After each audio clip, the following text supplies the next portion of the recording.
We're gonna make sure audio. I think that's working. That's there. Is this on Twitch? Can someone check Twitch? It's not. No, It's it's live. Spoilers.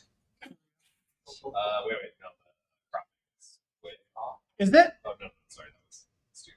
If the cropping should just be off here, which is fine enough. Okay, let me. I have to do. All right. And then two. All right, we don't need tweets and No, tweets. you do not know. Yeah. Just I don't do it. we can Introduce it. Yeah. All righty. All right, everybody. Thank you for coming. Yes.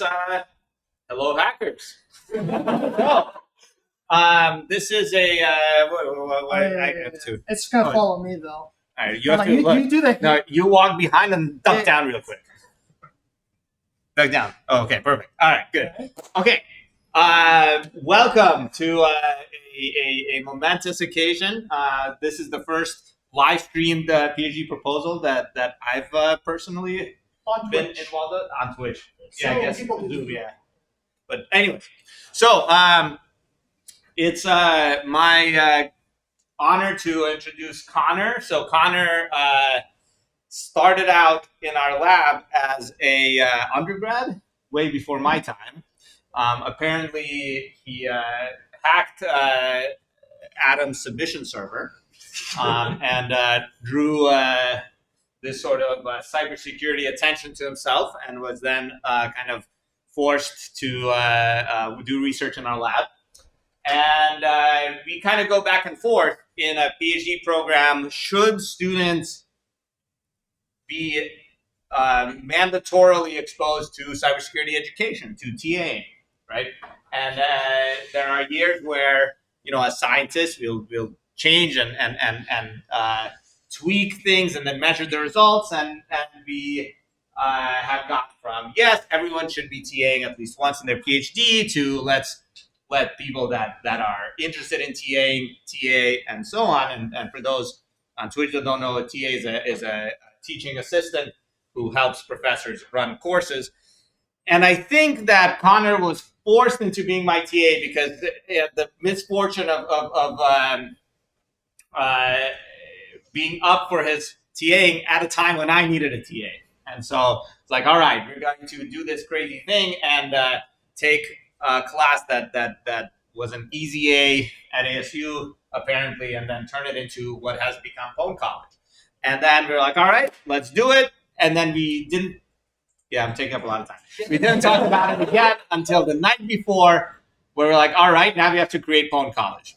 So we started to create the first version of pwn.college in one night. And since then, Connor's taken it, ran with it, and gradually turned it into his entire dissertation research direction, which I don't think I've seen before. I'm not a very experienced professor, obviously. You can probably tell I don't know what I'm doing in the audience, but yeah. So, all right.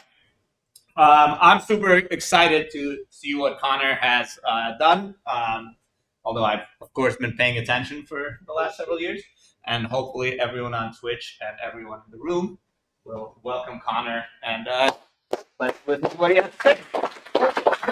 And you definitely just did the thing you're not supposed to do. Yeah. It's a good thing this isn't a classroom. It actually went above people's heads. Nice. Committee is the four of us and Giovanni. Everyone in the front row. All right, I think it's So you have following to me pay now. attention. Nope. That's why I'm asking. Yeah, I can see perfectly. All right, there we go. Sweet. All right, well, thank you, Jan, for the introduction. That pretty much describes how chaotic these years have been. Thank you for joining me for my dissertation proposal. So let's get into it. I have titled this "Hacking the Learning Curve: Effective Cybersecurity Education at Scale." So many of us in this room, and certainly everyone on my committee, is big fans of Capture the Flag. So it all starts with Capture the Flag. I think everyone on my committee would probably say that Capture the Flag has been a huge part of their learning journeys, a huge part of their career, and a huge part of their lives as well.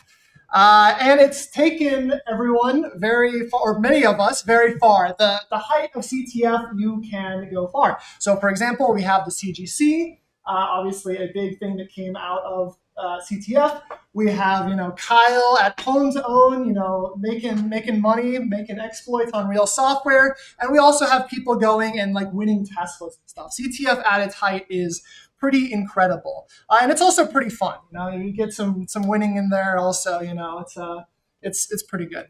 Okay, so let's round this out though towards something a little more real, right? So we understand the stage, right? We've got CTF as a big part of all of our journeys. So if we bring this towards the direction of more formal education, namely Arizona State University, the natural question that arises when you are told you need to create and teach a class after experiencing all of these educational benefits of Capture the Flag is, can we use Capture the Flag in some sort of effective way to utilize it as an educational resource? What are the benefits of CTF? What are the disadvantages? How far can we push it? So the literature kind of goes the first phase of all of this. We have a whole bunch of academic Capture the Flag competitions. So we have ICTF, we have PICO CTF, we have Seesaw CTF. In fact, there are several more academic Capture the Flag, but these are some of the major ones that probably many of you recognize the names of. And the purpose of this is we have this competition where teams of students compete together and they hack a bunch of software. And along the way, we've noticed there is learning. So this is kind of why academia has looked at Capture the Flag, is there seems to be some sort of learning element going on in Capture the Flag. So these are kind of extracurricular events largely outside of the classroom, but still academic facing. A number of papers talk about, here's just a couple of them, talk about this idea of doing Capture the Flag as part of their class, as some sort of project, and even more talk about this idea of various forms of applied cybersecurity challenge assignments, whether it's SDN security, reverse engineering, SQL injection, Android mobile security. There's numerous others. People at some point realize that with cybersecurity, you can't just be theoretical. At some point, you really need to be applied. And in some form, if you have applied cybersecurity, kind of the natural thing that seems to emerge is these challenges. And the reason for that seems to be an exploit is kind of a proof by existence. So if you think to like various math classes, the way they test for knowledge is, can you create a proof? Well, an exploit is a proof by example. If you can exploit this piece of software, it demonstrates that you understand what's going on, assuming that the challenge is set up correctly. And so a number of people in education, of course, use these applied cybersecurity challenge assignments. So the U.S. Air Force Academy is no exception to this. They're actually probably setting the stage, jumping forward a little bit towards College. They're actually probably one of the schools that is the most similar to ASU with their emphasis of CTF for curriculum. So the U.S. Air Force Academy has noticed, for example, that students are able to progress at their own pace, and that there's this sense of competition. And this allows students to just kind of feel this encouragement to keep on going.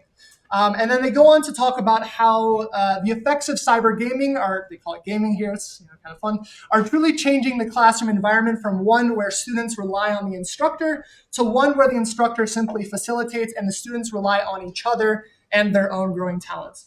So one of our constraints here at an institution like Arizona State University is that we have to teach hundreds and hundreds and hundreds of students in a single semester. This semester alone, we are teaching in just 2 courses, like 800 students cybersecurity. So this idea of the instructor simply facilitates, there's obviously an obvious negative connotation that could be found there, but in the best version of that, this is kind of hints at the beginning of scalability. The Capture the Flag enables this scalable learning environment that the U.S. Air Force Academy has pointed out. On the other hand, Kevin Chung, so this is the developer of CTFD, for those of you who know CTFD. If you don't, we'll talk about it in a little bit. He's pointed out a number of observations that he's found with Capture the Flag, namely that one of these key values of CTF is this benefit of being able to, when you solve a challenge and submit the answer, you just know whether or not you're right. This like finality to a Capture the Flag challenge of getting the flag and submitting it, like, hey, did I do the right thing? Like, you got the flag? Like, probably yes. Not necessarily always, but probably yes. And the sense of getting the flag provides for an incremental reward that helps motivate competitors, as he talks about.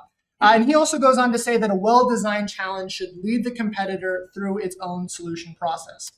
On the other hand, he talks about some of the negatives. So he's noticed specifically from the CTF competition world, and this bleeds through very quickly into education when you're just using these CTF competitions, in some cases just full stop, this is what you're using. Competitions can often have issues related to participation, quality assurance, confusing challenges. One of the big issues is, even though there's this nice thing, once you get the flag, you know you've completed it, you're done. Along the way, before you capture the flag, you really don't have feedback. There's no partial credit. You've either solved the challenge or not, and if you haven't, you're just kind of stumbling around potentially in the worst case. And they've noticed that particularly for newcomers, it's very difficult for them to start playing and become immediately immersed in the competition. So other people have talked about novices in Capture the Flag. If there's any open question or biggest point of figure this out within the world of cybersecurity education using Capture the Flag, it's what do we do with novices? Because we noticed that Capture the Flag can go very advanced, very quick. For novices, this is a big problem. It's the heights that Capture the Flag can reach seem to be fairly straightforward to get to those heights or to be at those heights. But how do you get onto this ramp? How do you handle novices? And Vico Paul et al. To kind of talk about how there's three common problems, which is challenges are too difficult, they're too ambiguous, often intentionally. You can kind of think of a steganography challenge if you've played Capture the Flag. Sometimes these things are just like guess the right answer. It's not a very good for educational purposes at a bare minimum. And as Kevin Chung talked about, there's limited feedback, at least until you get that flag. Another person, Weiss, talks about how in response, they've started to create some tutorials and level 0 versions to address some of these problems of Capture the Flag. So this is kind of what the literature talks about. Here is an example of what you might find as one of your very first challenges within an applied cybersecurity context. And I'm kind of picking on Giovanni a little bit here for this one, as this is his very first challenge, as far as I'm aware. I took it through Adam, so maybe Adam changed things. This is the very first memory corruption-related challenge that shows up over the course. So the first thing we do if we think about ourselves as maybe a novice, obviously, I think a lot of people in this room have experience with memory corruption and CTF and all of that, but kind of consider yourself as a novice for a moment. Maybe we start the challenge. Oh, it's a challenge in my current class too. It's a current challenge. Great, it's even better to pick on then. So the very first thing you might do, right, is you're going to run this thing. You're trying to figure out what's going on. You do have access to the source code in this challenge, at least the version I saw.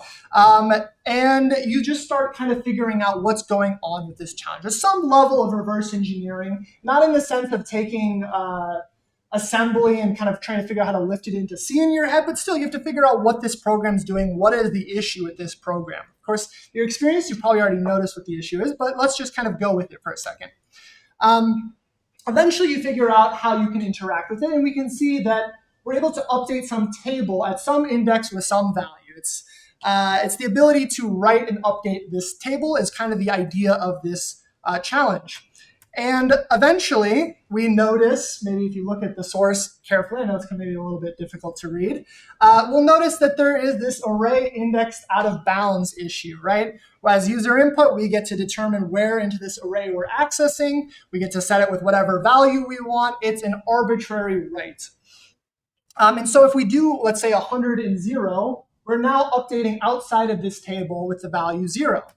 And eventually, maybe you stumble upon it, maybe you statically analyze the program, you come across a segmentation fault. You figure out how to crash this thing. For those curious, 0x2c is, I think it's 44, and that would be 11 times 4 is 44, so the 11th one would be right to EDP. One more higher, that's the saved instruction pointer for those wondering at home.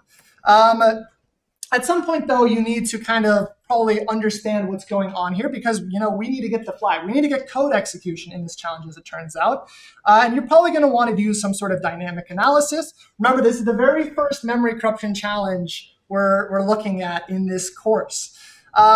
So we update the value at 12 with 0, 1, 0, 2, 0, 3, 0, 4. This is a good way to notice that we have a segmentation fault and that we control the instruction pointer.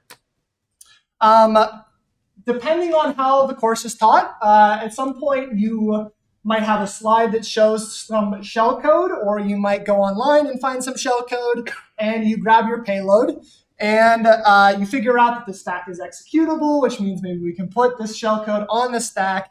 We load up GDB, we put this in our environment variables, we figure out where in memory ASLR is turned off, so we figure out where in memory we can return to, we try this out, and eventually we get a shell. At the very bottom, we can see I type in, who am I say hacker, we got code execution, everything worked. Unfortunately, we run our exploit against the challenge outside of GDB, and we do not get a shell. We get segmentation fault core dump. We're very sad. As our first experience into memory corruption, we think we have no idea what's going on. We thought we understood it. Why won't it work? And of course, for those that have experienced this pain, it's because GDB decides to add 2 new environment variables onto the stack, which misaligns everything fails. If you add those environment variables back in, like GDB does, suddenly you do have a working exploit. And this is our first experience. You can see we get this flag. You can imagine in maybe some sort of cybersecurity course, and in fact, as Giovanni said, in cybersecurity courses, this is your first exposure to memory corruption. There's a lot of steps involved. So maybe we're kind of aimlessly wandering around for a bit. And whether we call this proficiency or measurable proficiency or self-feeling proficiency, it's not clear exactly what the y-axis is. This is kind of this emblematic learning curve.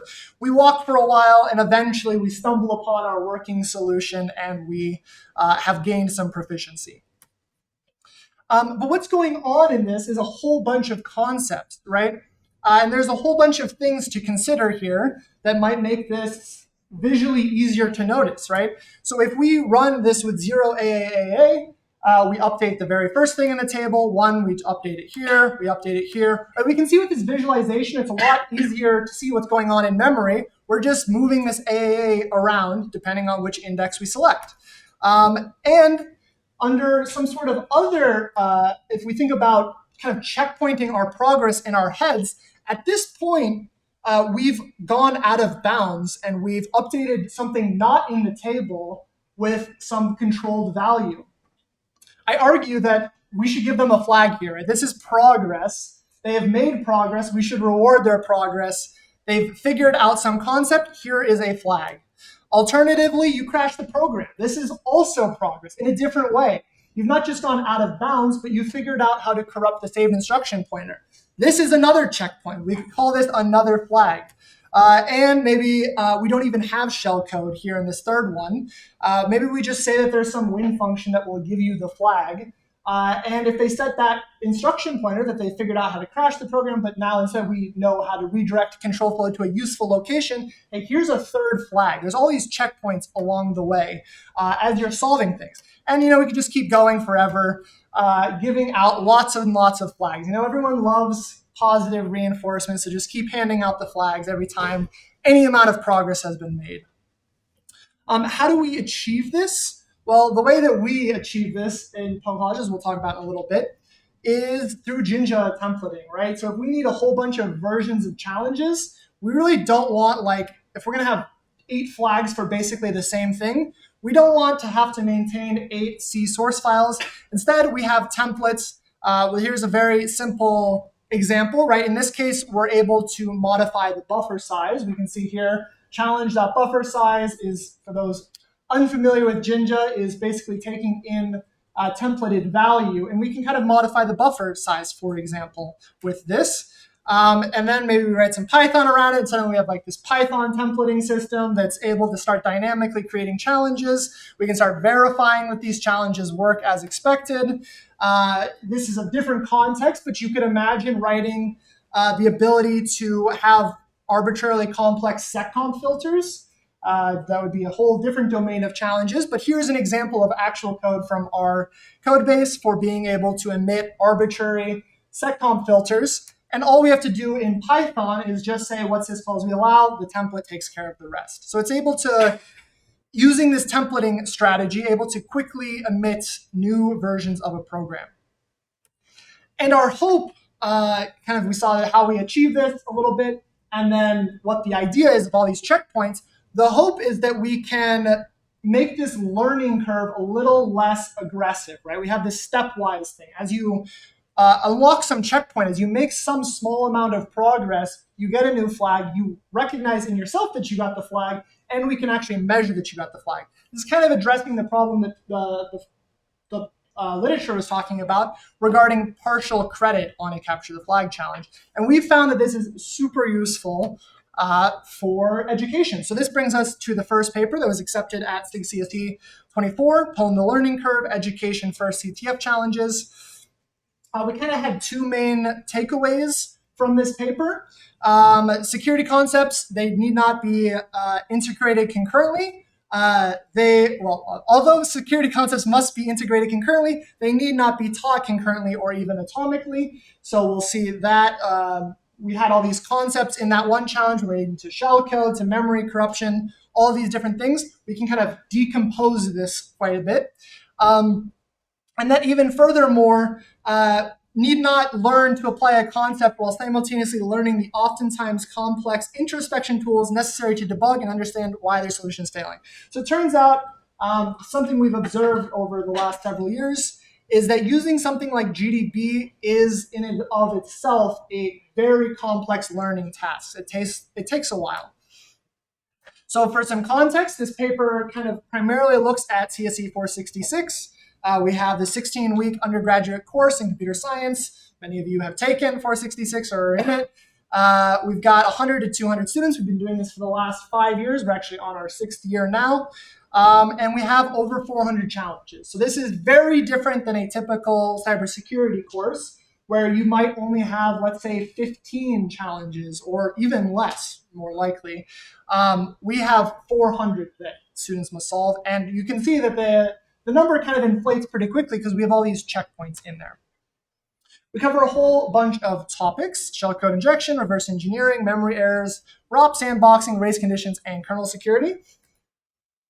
And rather than talk, let's just demo, because demoing is way more exciting. Let's see here. Oh boy, that's terrifying. Let's go ahead and pull up a good example. So this is 466 this semester. Let's look at memory errors real quick. Let's start up the very first challenge. And we'll see what the very first memory corruption challenge looks like in the pwn.college world. Okay, we run it. It immediately tells us our stack. So as I said, using GDB is a very hard skill.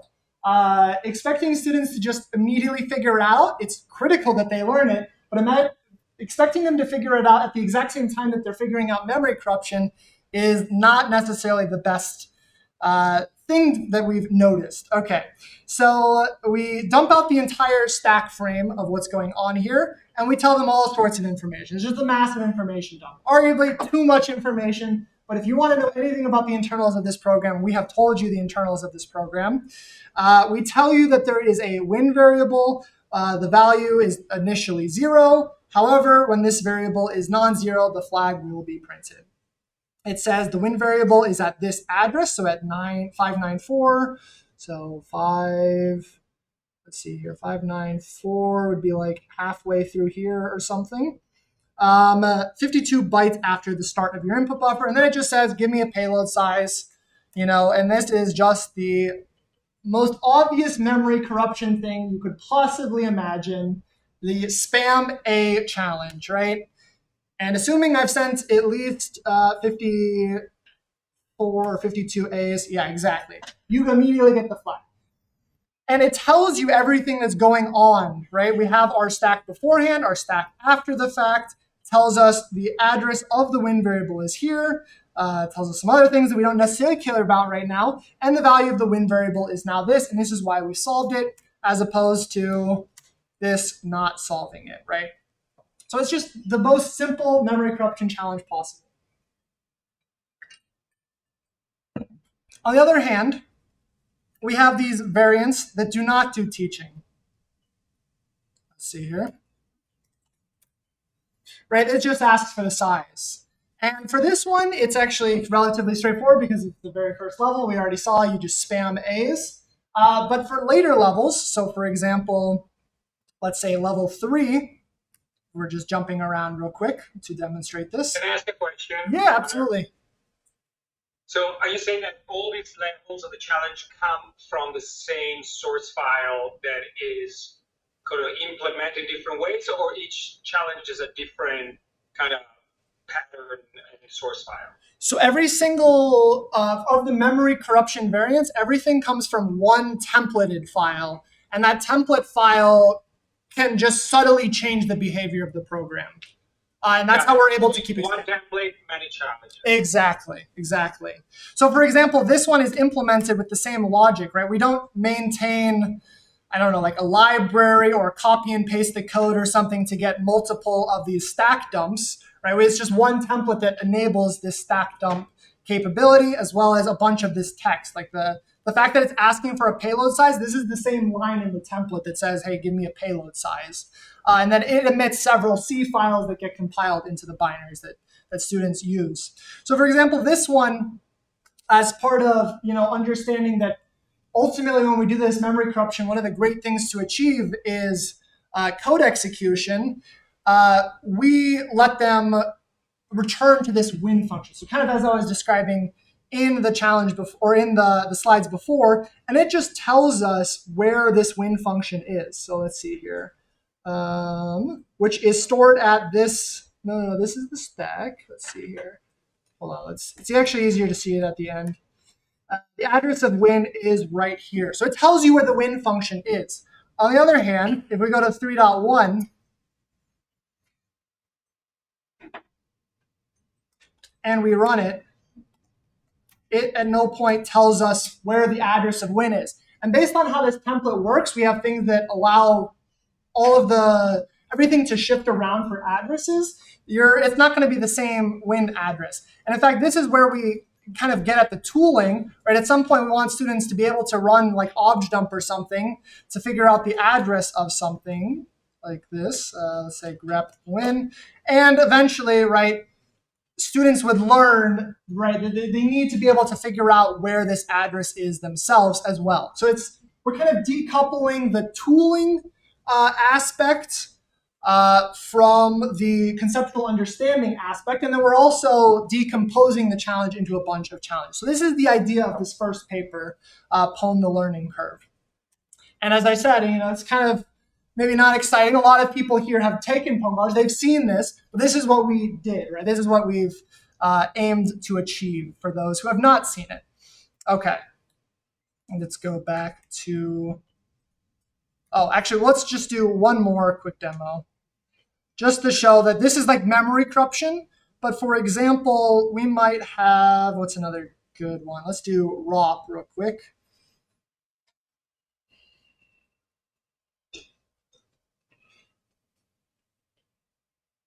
I think I have something written real quick so that I can go quicker through these demos. Proposal. Why can I not type? Oh, I picked wrong 4. And we're just doing this. The only reason I have a pre-crafted thing is just so we can see the challenge output very quickly. Proposal. And if you're curious what rob4.py looks like, it just prints out some addresses for us. So for example, when I run this, it says, hey, we're about to start doing ROP stuff. It's important to learn about ROP, so we have a whole module dedicated to ROP. And if I run rob4.py, pipe it in, we can see that these challenges will show you the ROP chain. of what's going on here. Cool. So let's go back to the presentation. So one very fun metric for doing this, though obviously not scientifically rigorous, is what do students actually think? We'll see how we do it in the paper also. People tended to say on Rate My Professor, great metric, is that they loved the course and it was super hard. This is a pretty common thing. Everyone says 40 hours of effort, etc. Like they love it, but it's so much work. Except some people, of course, some people don't like spending 40 hours a week on it, so they say this course is no good. Of course, it's a little more scientifically rigorous, but I wonder what the bias is here versus the selection bias. Rate My Professor might be a little more honest, though we do have scientifically also good reviews of people saying that they like this. And in fact, people talk about how they prefer more. Yeah, Where'd you get this? So, very good question. We surveyed of our user base / students / everyone on pwn.college. We surveyed 200 people and had them fill out a Likert scale questionnaire that said, hey, I strongly disagree with this statement, or strongly agree, or somewhere in between. And this is the result of that. Also with IRB approval. So people seem to overwhelmingly like it. And also one of the more interesting things is they do like that there's more challenges. This is one of the takeaways from here. I prefer more over less. More progressively difficult challenges over less final difficulty ones. So people aren't wanting to just jump to the end. I mean, maybe this is obvious to you, but this is important to at least measure in some way. Some of the interesting ones that jump out here have to do with whether or not people want easier challenges or harder challenges tacked onto the end. The issue is we just have such a wide range of people on our platform that some people are more in the novice category and they're like, give me some easier stuff. Some people are more in the let's go super hard on this stuff. Give me the harder challenges. So that's kind of a difficult measurement there. Okay. So this is kind of our emblematic learning curve. We've kind of broken down single challenges into several challenges. Okay. Now the next paper, one of the big problems here, right, between this curve and the next curve we're about to show is there's still kind of this big startup cost. There's you're kind of doing nothing for a while. And part of that has to do with getting an environment set up. If you've ever looked on YouTube or a number of courses or tons of online tutorials for how to get into hacking, almost everyone has this 2-hour starting thing on setting up VirtualBox. Everyone has this. I don't know why we need so many guides on how to set up VirtualBox, but I think the issue is novices do get stuck on this. I don't know if you've set up VirtualBox on Windows. It definitely can succeed, but sometimes you have this BIOS setting that needs to be enabled, and you're like, why won't it work? It's working for them, and I've never looked in my BIOS before. Why do I need to configure my BIOS? What the heck is the BIOS? I thought we were just learning cybersecurity. Why are we learning about this? This is terrible. There's this kind of unnecessary setup cost. And that is what our second paper tries to address, which was also accepted to CSE 24. Applied cybersecurity education in the browser. We're trying to eliminate this startup cost, as well as it's not just the startup cost of VirtualBox, which is kind of the obvious super novice thing, getting a VM set up, but also some of the later stage exploit things. So for example, as we talked about in 466, we get all the way up into kernel security. Deploying these minified VMs and repackaging the file system and I don't know if you've ever tried the default de facto way of doing kernel security, but it's it's not good. Kyle is shaking his head because Kyle has several CVEs in the kernel. He thinks it's easy, but we're talking about novices here, all right? Okay, so either way, we got all these options that are pretty common within capture the flag and within these assignments for cybersecurity that are applied. A number of them are hey, set up VirtualBox, and they'll give you this VM image that's 4 gigabytes, and you sit there and download it all day, and then eventually you get to run the class VM. Some of them have SSH, some of them netcat at some service, some of them have websites, some of them don't. Some of them will give you an ELF file, some of them will give you a bunch of files, and some of them, though not many, surprisingly not many people talk about deploying their assignments with a Docker container, which is very surprising. I don't know why they lean towards VirtualBox instead of Docker, but I guess things are still in the past. Either way, we have this need to have tooling, right? If you enter your environment and you like run GDB and it says GDB not found, like now as a novice, I need to go and get GDB set up. I need to get IPython, the instructor is using IPython, I need to get IPython set up. I need to like figure out how to pip install pwn.tools, which breaks like every couple of months on the installation process. And maybe you're insane to have installed Anger, and Anger's dependencies contradict pwn.tools. It's just a nightmare. No one has. Yeah, I'm sure it is. I think they are on the older dependency. Yeah. Exactly. But yeah, exactly. So we're just trying to learn cybersecurity here. We're not trying to learn how to be a sysadmin. These things are useful skills. Learning how to configure your environment is very useful. It's just, we're trying to teach cybersecurity here. Let's just jump straight into cybersecurity. Okay, so by far and away, the most popular CTF platform is CTFD. It's a competitive environment, though a number of classrooms also use it as facilitating their challenges. It's basically pretty close to a static website. It's a static website plus a little bit of a leaderboard.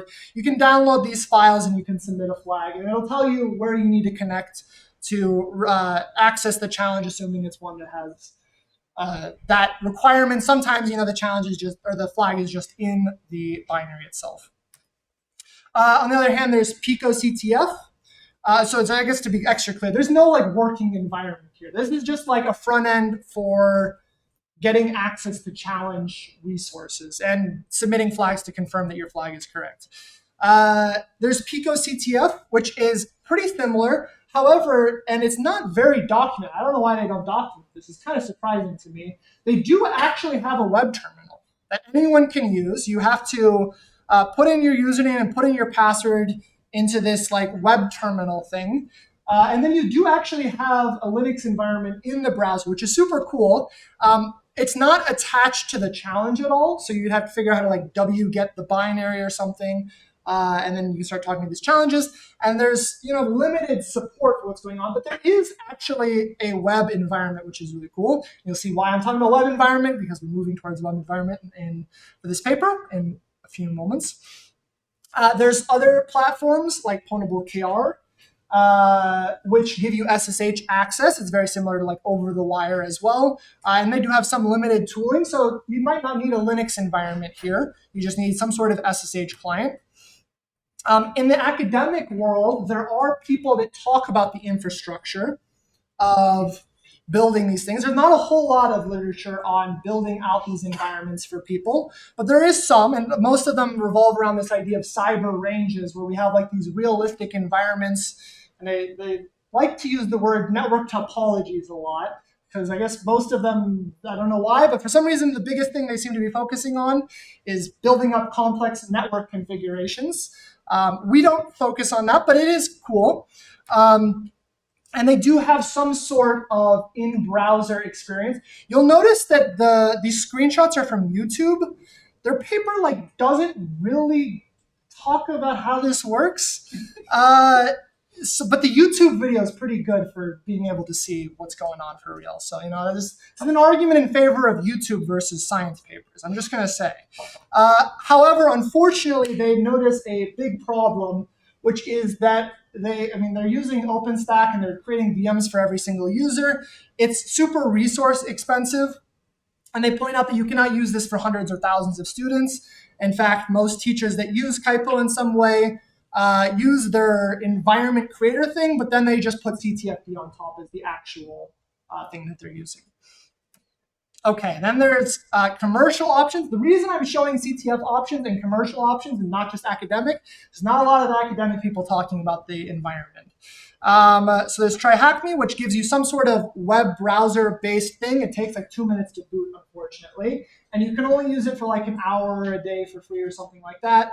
Still, it's cool. It's a commercial thing, so it's to be expected. Hack the Box, similar. They have some sort of paid option for a desktop environment in the browser as well. And then there's also a kind of a different direction, also commercial, Ret2 War Games, which is pretty cool. They kind of have a nice environment that does everything in the browser. However, one downside, depending on your perspective on this, is that it's all artificial. So you're not actually running like GDB in your browser, or running like IDA free or Ghidra or anger management or something in the browser. You're using their custom tailored disassembler thing with their custom GDB thing with their custom quasi shell thing. It's all very custom and not actually like a real Linux environment, but it is still very cool. And here's just a whole bunch of them from the paper. So our primary focus, so everyone talks about, I mean, only a couple of people actually talk about this in an academic setting. What we focus on, though, specifically is to allow students to execute every single step of the exploitation process, discovery, implementation, and debugging of even the most advanced and technical challenges directly within the Dojo environment. We do this with very real tools. Here's the diagram for being able to convey the Dojo inside of a paper. Of course, if you want to like show off this thing that like actually does something, we cannot do this in a paper. The static image basically tells you nothing. Instead, what we'll do real quick is we'll demo it. Much better modality for the Dojo. So this is the Dojo. For those two of you out there that have never seen the Dojo, this is the Dojo. And what we have here is a whole bunch of courses running on top of it, as well as a whole bunch of topics. We have the ability to view challenges, of course, just like CTFD. And in fact, we're built on top of CTFD. Oops, that is not what I wanted to click. We are powered by CTFD, though with a lot of modifications, because we have different design goals than them.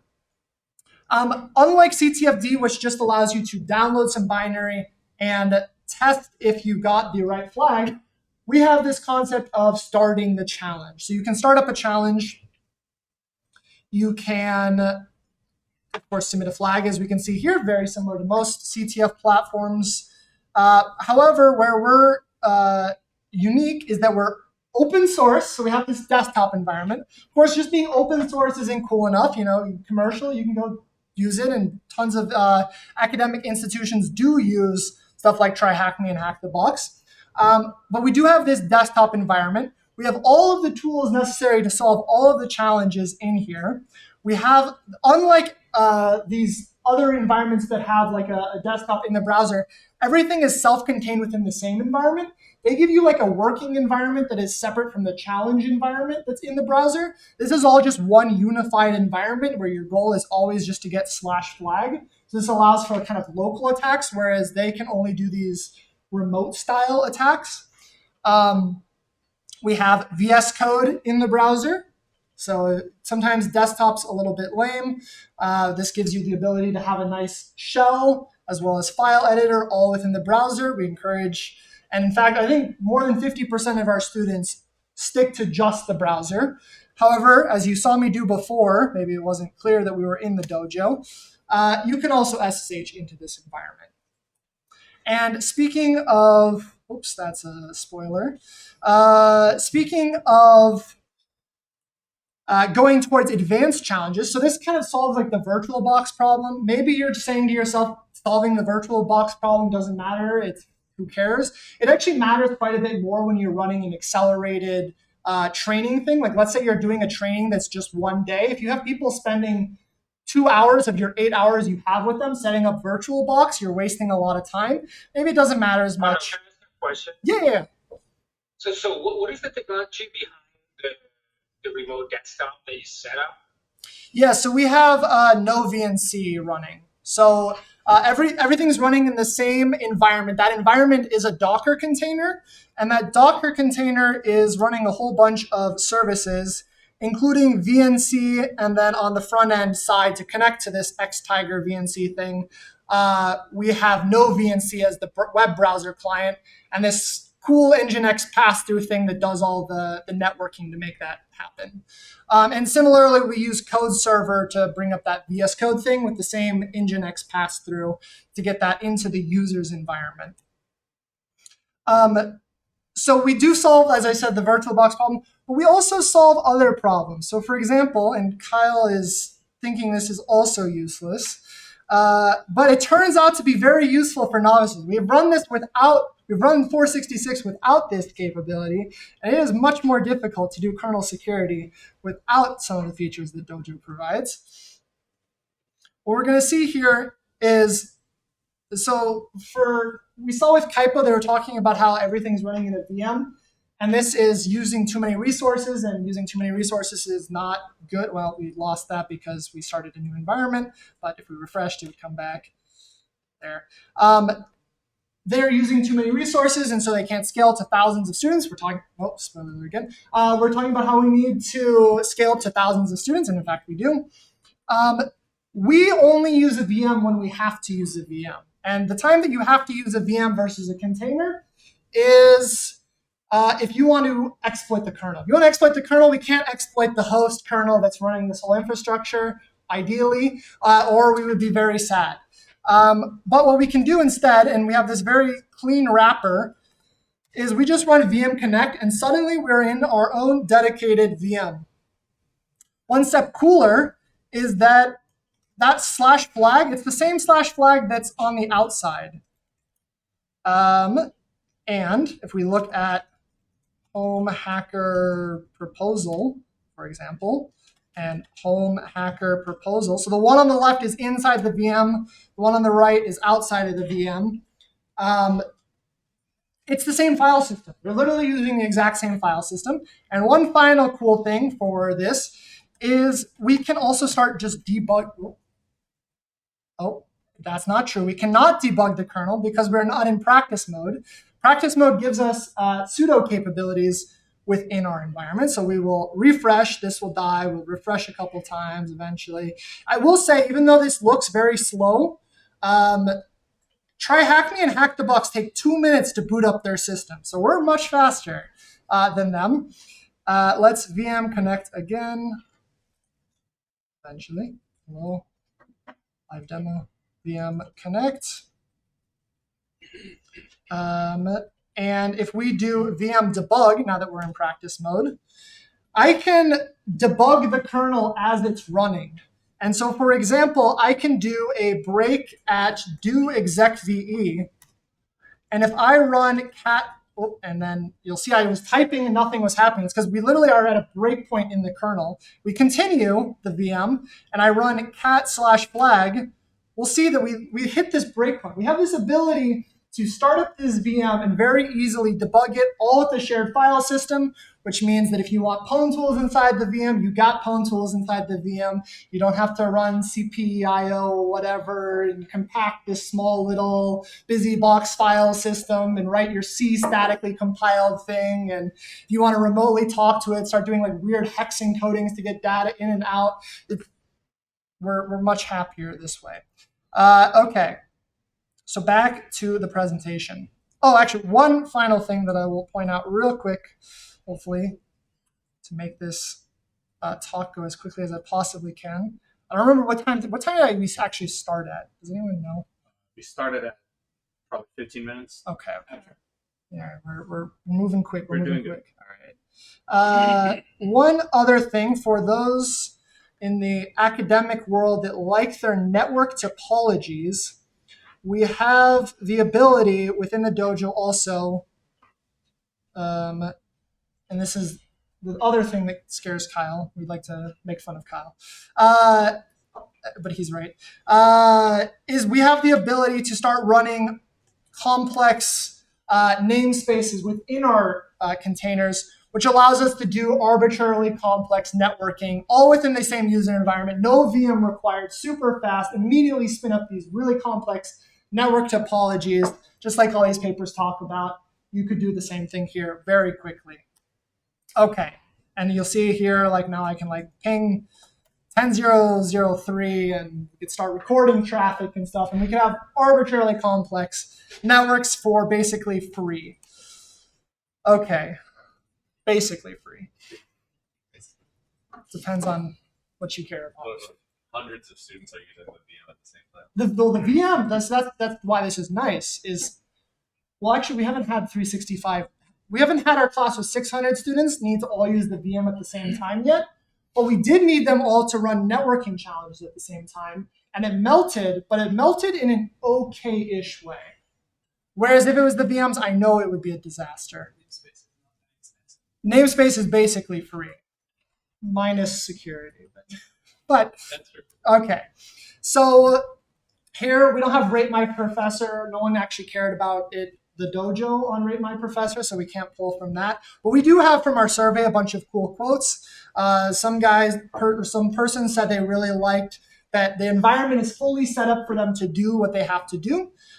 Very good. Someone else really likes the permanent storage. People really like the permanent storage. I didn't even mention the permanent storage. Your home hacker user, it's permanent. So you go across challenges. We said there's kind of like this synergy between the first paper and the second paper. When you have to do 20 challenges that would have otherwise just been one challenge, it'd be really lame if you had to just keep rewriting your x.py. Our storage, your home directory is persistent. So you can just slowly modify your exploit script or whatever tools you want to set up for yourself within your home directory. This person really liked that this immediate startup cost, right? You just need a web browser and you're in. And more than half of our users use just the web browser. You can just immediately jump back in. This person really liked the VM thing. So they liked that they didn't have to create a VM, install the necessary packages, fighting to get correct dependencies, and so on. Very nicely, they say that this is where Pico CTF falls behind, so we get some nice contributions here. But they also like Pico CTF, which I do too. And then for maybe slightly more scientifically rigorous, of our 200 participants, same survey, just a whole different set of questions related specifically to the dojo. Overwhelmingly, we have a whole bunch of people saying they like it. We have maybe the three that stand out the most are these three related to your own environment. So most of people say it'd be like technically challenging. You know, it's kind of hard to say what does technically challenging mean. More people agree that it'd be time consuming at least to set up their own environment. Most people don't think that setting up their own environment would be excessively expensive, but we do have a worldwide audience. And for those that I'm sure the cost does matter, right? You could technically do everything from like a crappy smartphone or something if you really wanted. I would probably recommend at least a crappy Chromebook, but you could do this all from a very low power thing. In fact, we've seen this. So I was talking about the infrastructure being useful for accelerated trainings. In the case of a bunch of laptops where you have some sort of IT department that doesn't give you the ability to set up a virtual machine, you just have crappy corporate laptop. Well, crappy corporate laptop does have a web browser and therefore can use pwn.college. And this has been very useful for running accelerated trainings for us in the past. Okay, so this is kind of the emblematic curve. And now on to the third part of this, and kind of what I'm proposing as part of this dissertation proposal is accelerating learning even more. So we can see that in the beginning we have this huge stretch and then just like this learning wall jump up versus kind of more progressive versus jumping straight in. Well, we still have this kind of problem where on each challenge you might run into issues. And the question is, and we'll see, Sensei, large language models as applied, cybersecurity tutors, SunTM, this is what I'm proposing. So SunTM is also not a conference for those wondering. This means hopefully soon, someday soon, it'll be coming to a conference near you. We have to answer the question of what should we do when a student is stuck. So we've kind of solved the bootstrapping problem, and we've solved like this checkpointing problem of checkpointing their understanding, which kind of helps them stay along this path. But at some point, even with this checkpointing progression, you still might get stuck on a challenge. And what are we supposed to do when a student is stuck on a challenge? And especially, the whole talk is about at scale, when we have 1,000 plus individual students or 10,000 plus individual students. How do we address some individual students' needs when they're on a challenge and they don't know what to do?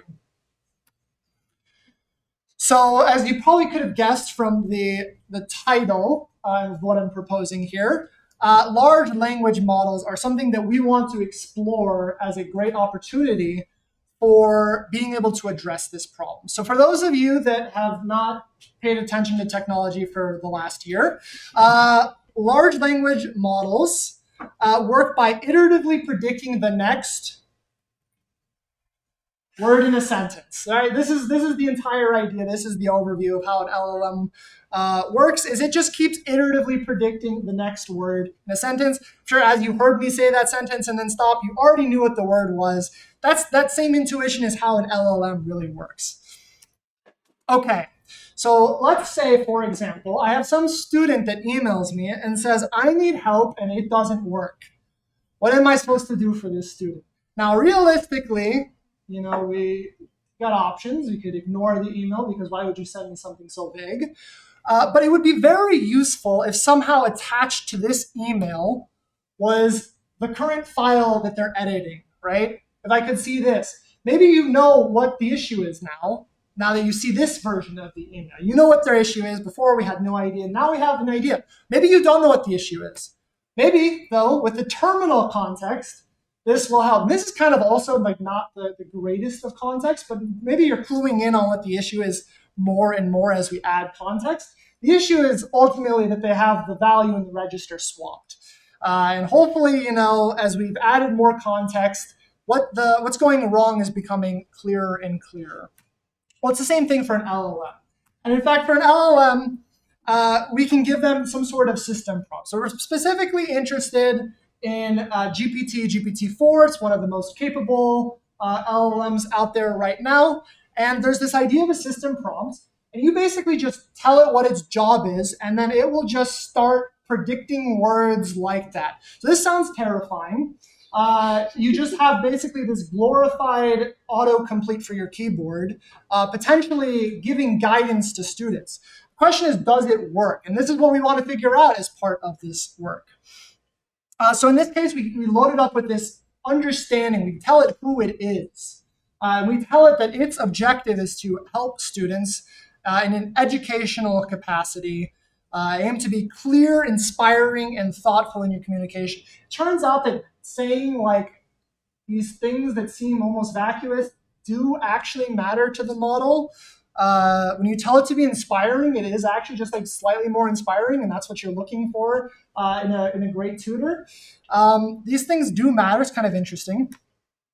And then we're talking about getting context. So this third paper is going to synergize real nicely with the first and the second paper.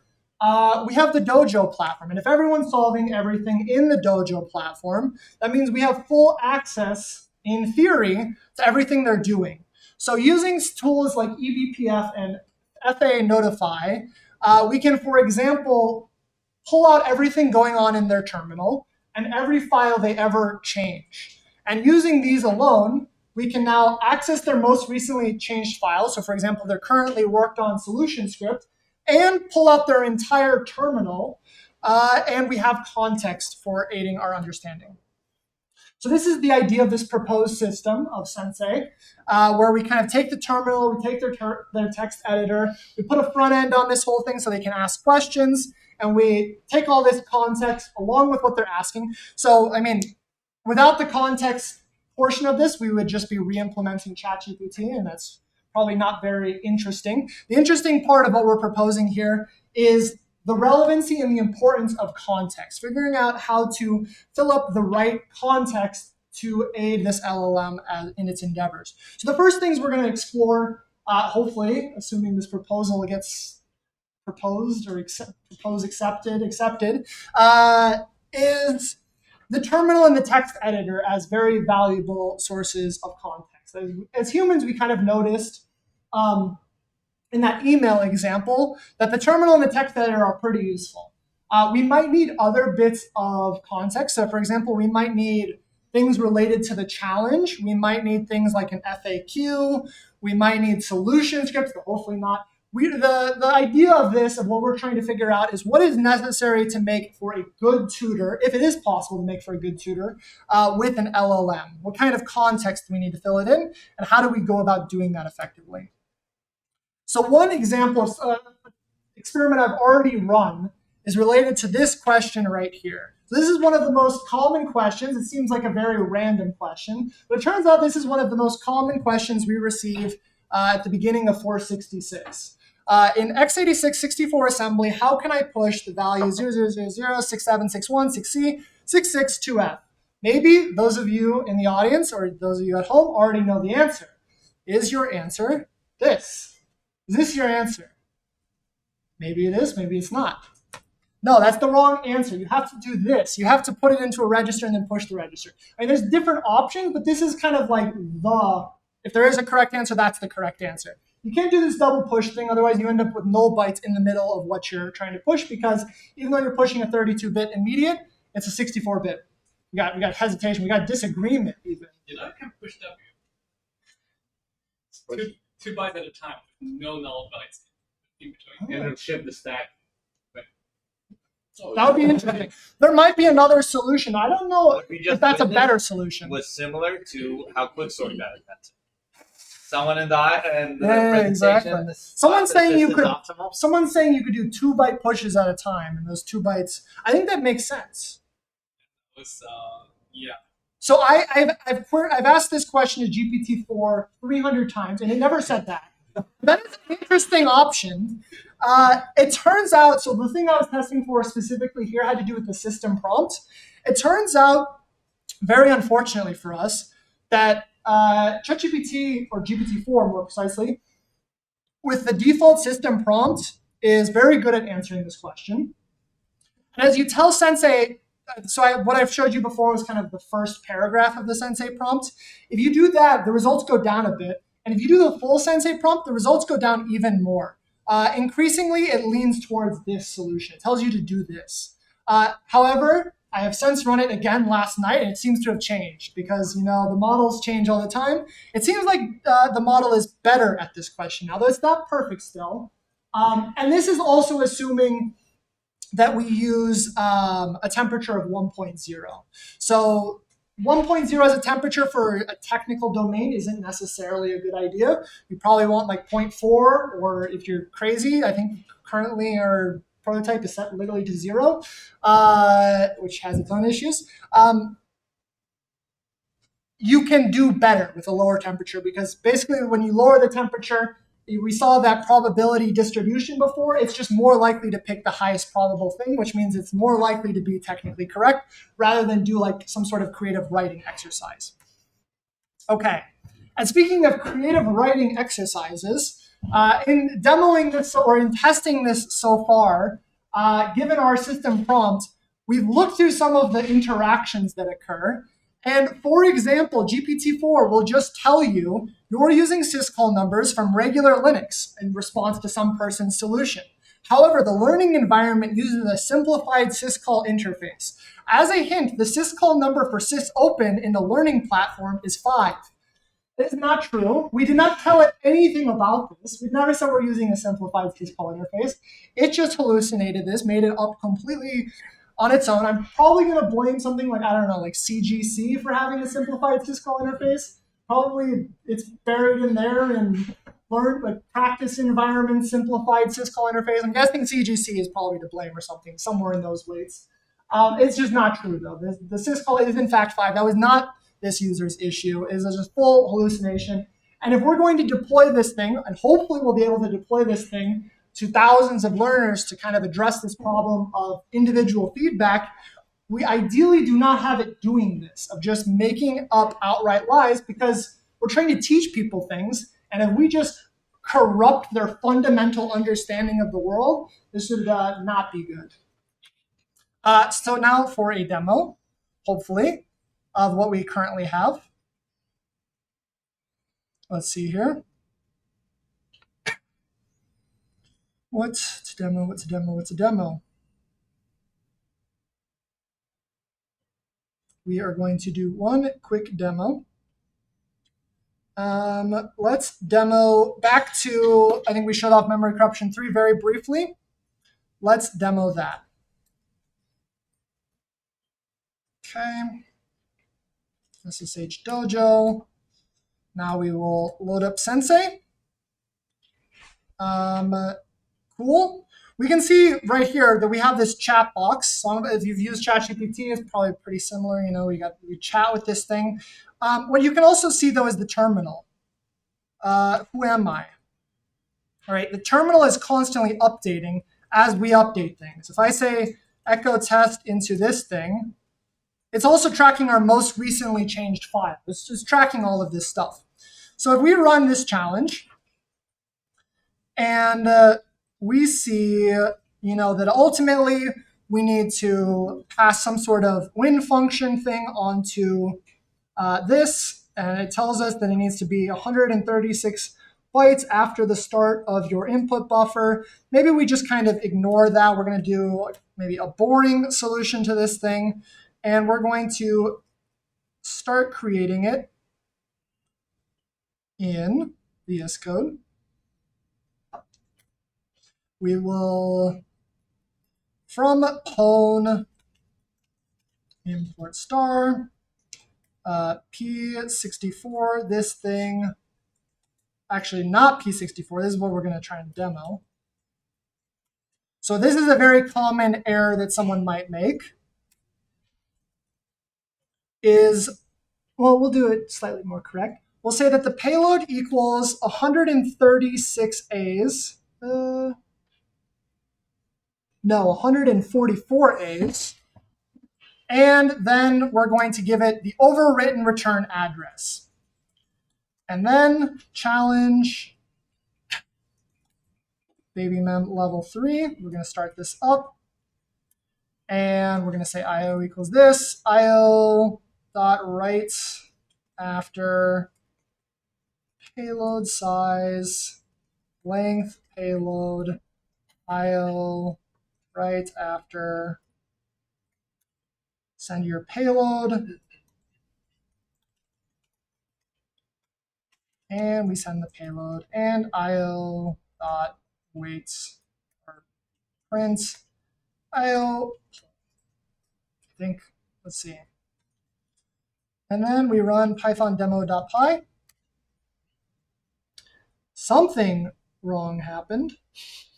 Well, let's see if Sensei understands what the issue is.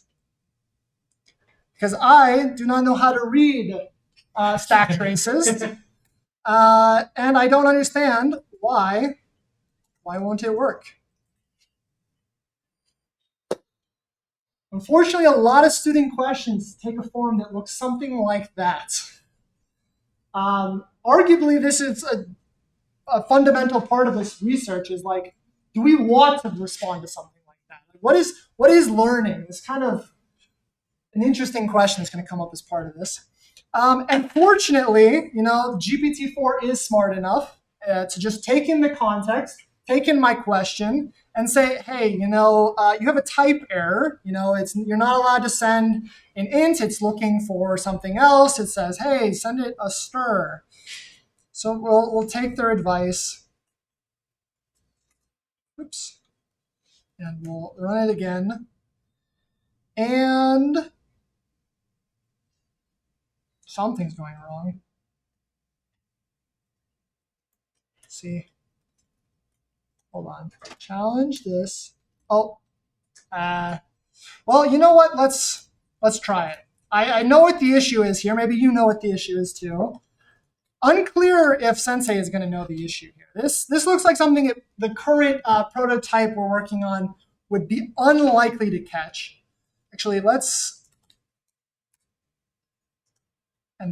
do Python demo.py. We'll try this. We'll say it's just hanging. This is a lot from our observation so far with the prototype. I don't think it's going to succeed on this one, but we'll give it a chance. I'm curious what it has to say. I truly have no idea. It's kind of terrifying. It's a live demo with this probabilistic model. Truly everything can go wrong.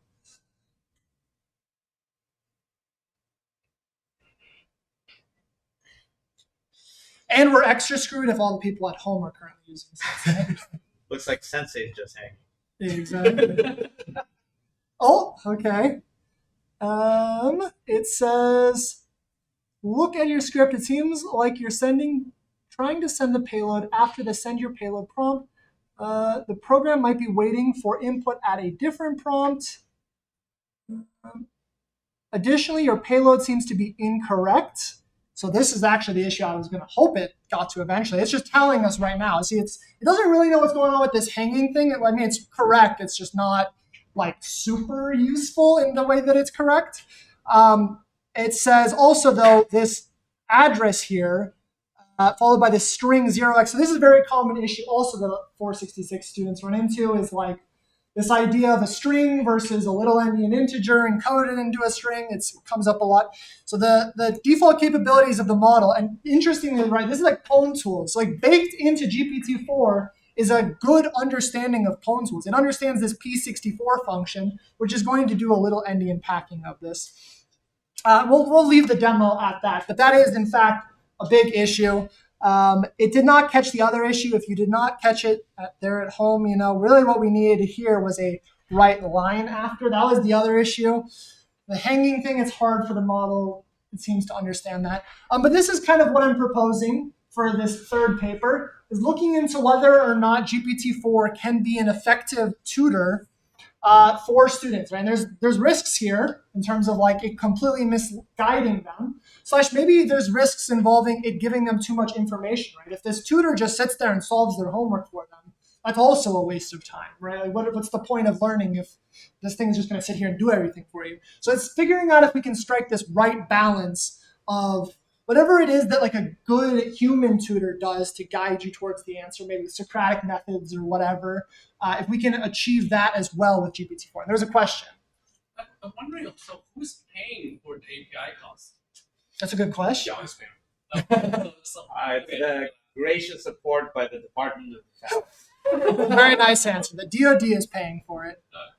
Yeah.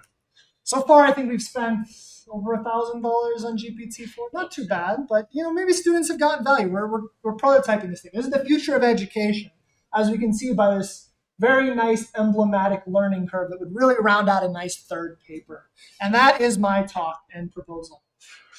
Thank you.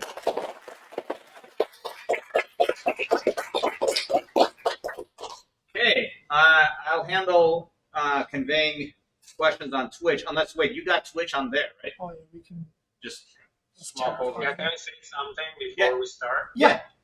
This goes for one of the best proposals I've ever attended in the many, many years of my experience. So congratulations. It's incredibly well done. Thank you. I am very, very impressed. Which means Thank that you. your proposal is better than any of our Just thinking that too. It makes the top 5, right? Well, thank you. What did you say? Tiffany pointed out that you were also at all of our proposals. I'm also what? You were also present at all of our proposals. Oh, yeah. Well, Well, thank you. Connor just raised the bar. Amazing.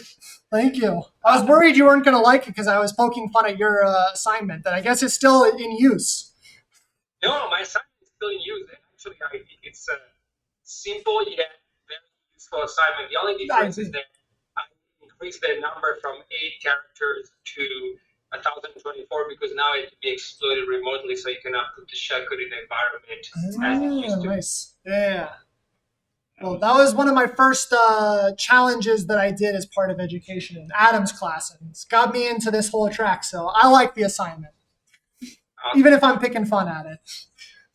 So there's a. Yes. We can start off with a question on Twitch. Maybe don't want to. Yeah, maybe we won't do that. Let John. We don't. Yeah, we'll take questions from Jan. Suju is asking, how do you plan to measure success with Sensei?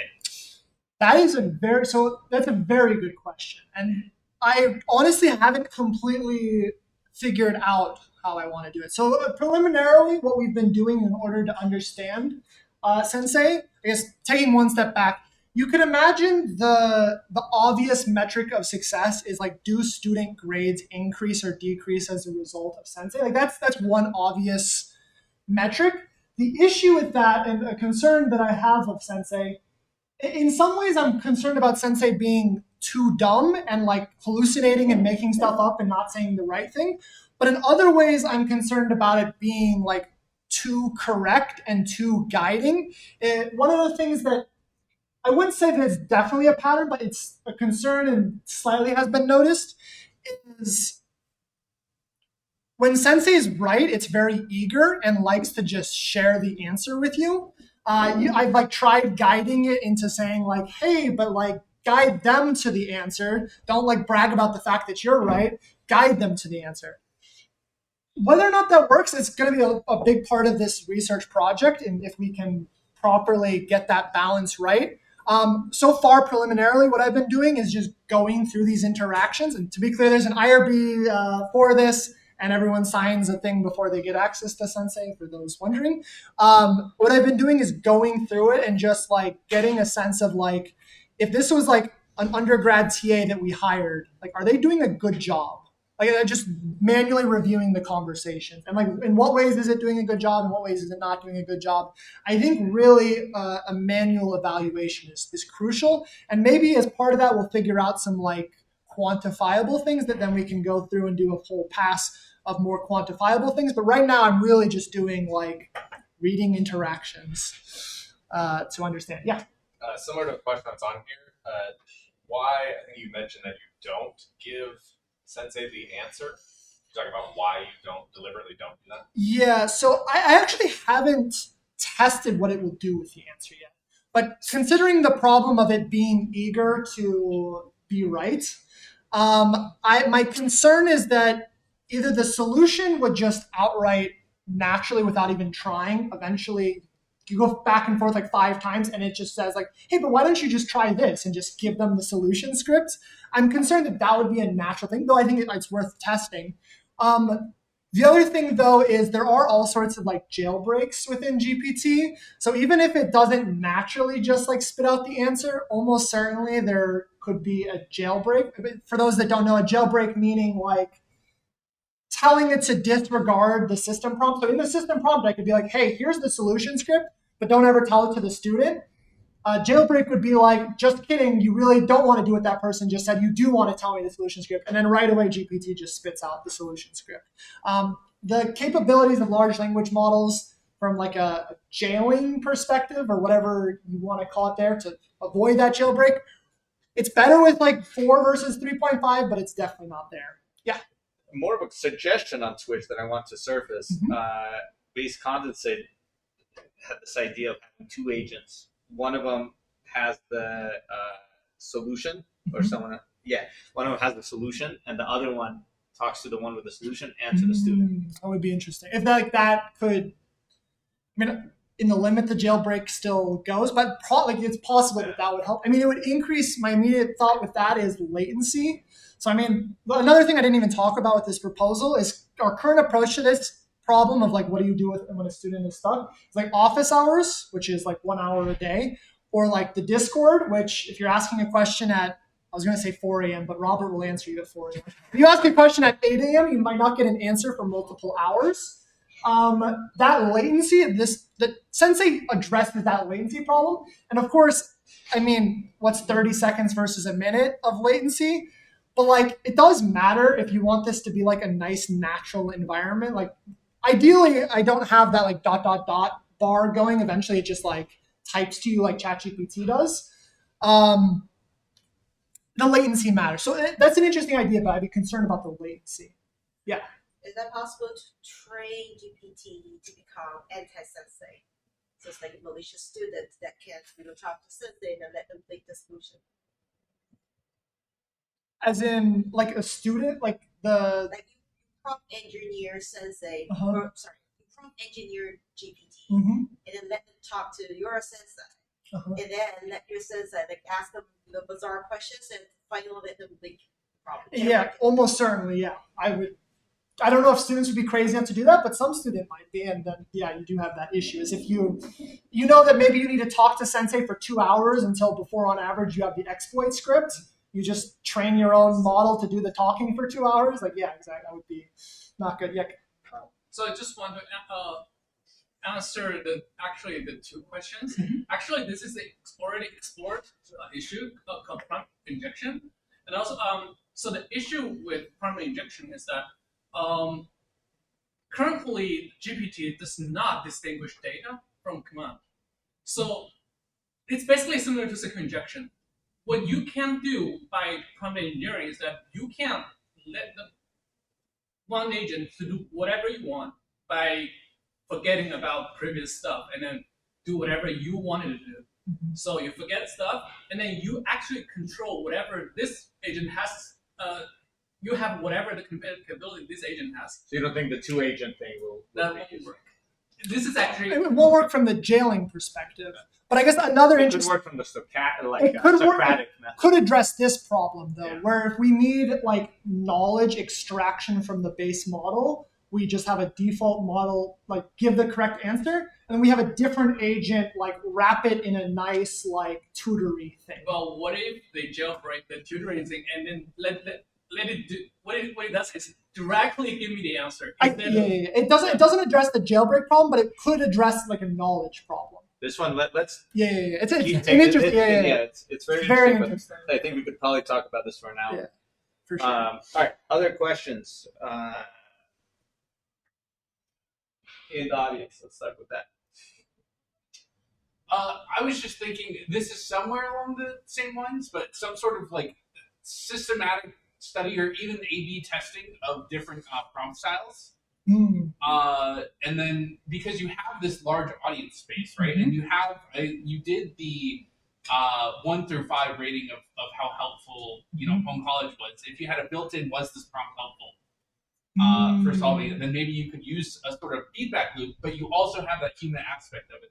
That's an interesting idea. We've been thinking about like the various forms that like A/B testing could look like on pwn.college. Obviously, like once you're like running a class, like you can't be running these like insane, without IRB approval, not running these insane experiments against students. But something like that, like I could imagine. I mean, obviously, we'd have to talk to an IRB about this. I could imagine something like that being successful. Of the style of the backend of Sensei having these like different baked-in ideas and seeing how, even if it's just manually reviewing those still, how that impacts things. So I will say, we do have this thumbs up and thumbs down if you like the message. No one has used this yet. There's not been one single person that has thumbs up or thumbs down a message. That's a little bit hidden. And maybe we need like a pop-up that says how to use Sensei. I wouldn't be surprised if most systems suffer from a similar problem of the thumbs up, thumbs down I mean, design. to be perfectly honest, I can not really see that on the screen at all. Maybe if you just colored them green and red, you'd have a significant. I mean, how does ChatGPT do? Yeah, maybe. just say ChatGPT. Do you have- You know exactly. Oh, really? Yeah. Exactly. Yeah. So, I mean, we thought about crazy things like you can't use Sensei again until you give us 200 words describing your experience with Sensei on the next challenge. I don't know. Maybe there's versions of like that we need for preliminary science, or 1 in 20 odds of getting paywalled or like science walled by Sensei or something.